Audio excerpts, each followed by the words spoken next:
परदेश चला गया ला सुबह का कहा थे चाहे भौजी माए हो चाहे गाड़ी आए हो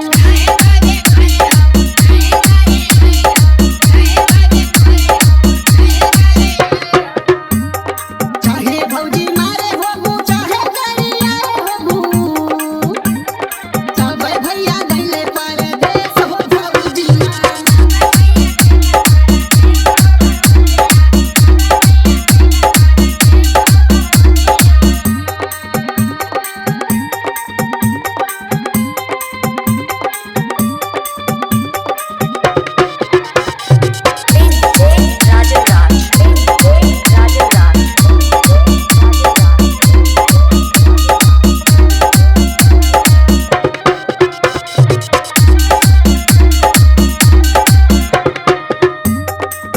सुनावा भौजी बिना बताए कहाँ गइले सजनवा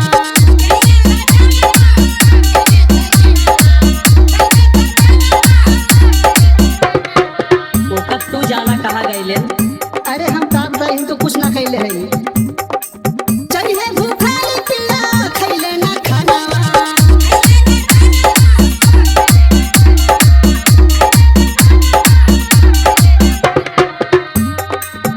हे लागल करे जावा में ठेस हो ना नदिया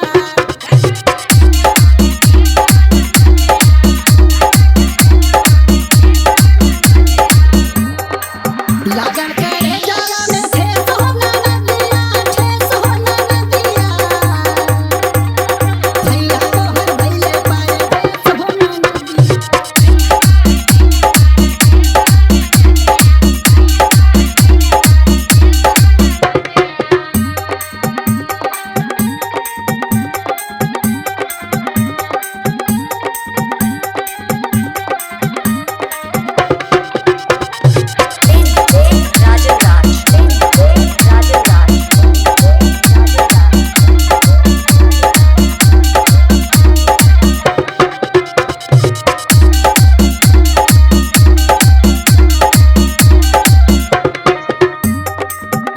भैया तू जरूर कुछ कहे हो भौजी तब हमार भैया का तो चला गया नहीं हम तो कुछ ना कहले है हमार सुना भौजी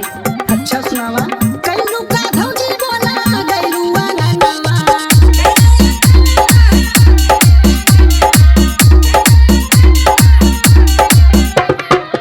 भैया वो कहाँ गइले तोरे करनवा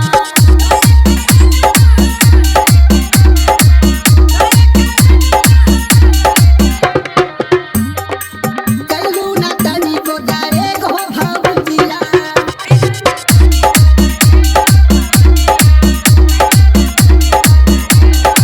कैलू ना तनी को डारे गो भौजिया डारे गो भौजिया भैया हमर गइले परदेश हो भौजिया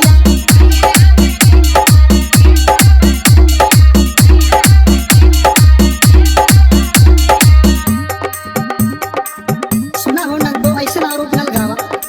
हम कुछ ना कहले मार बात सुनावा हो गइल ना बाचावन भारी गलतिया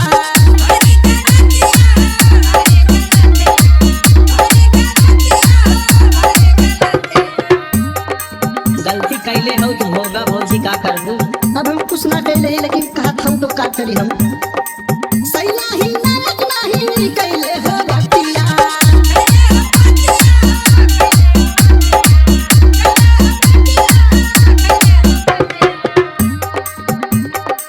ले गइले काढ़ी के कारेज हो ना नदिया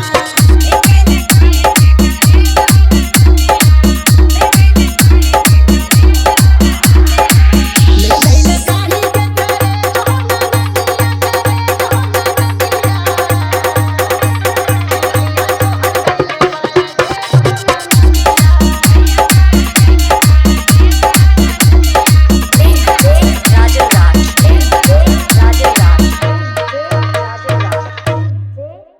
Raj, DJ